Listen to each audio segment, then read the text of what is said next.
As I started to realize, well, the medical system wasn't solving it because it wasn't the problem, Yeah. is that I started to explore somatics and breath work and how to calm myself and regulate my own nervous system. From when I could feel stress coming on, I was in that fight, flight, freeze moment. Mhm. And what happens with anxiety is we're worried about the future that hasn't happened. And Yes. we're living as if we're in danger all the time. It's like there's a bear, and we live like the bears are always chasing us. And we don't, we sort of lose that connection of regulating from the sympathetic, get up and go, to the parasympathetic, rest, digest. And we sort of live in that fight, flight, freeze.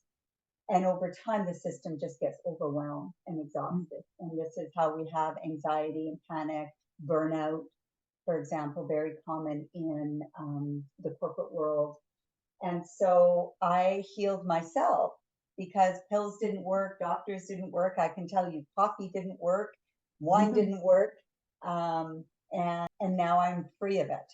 I had a little snippet this year when I was on a chairlift. I was at the highest point on a chairlift, and the chair stopped, and it was a blizzard and it was cold, and I was 30, 40 feet from the ground, and I could feel that familiar feeling rising.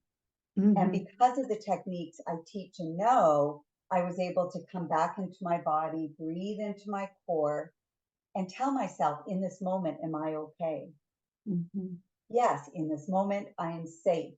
And I knew enough to get out of my head of that fear and talk to the other people on the chairlift.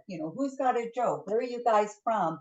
To bring me back into my body, back into the present moment. Mhm. So things like anxiety is really energy coming up and leaving your body. It's coming up into your head. And that's where we get into the head. And when we feel that, it's coming back down into the core through the breath. And Mhm. in this moment, am I okay?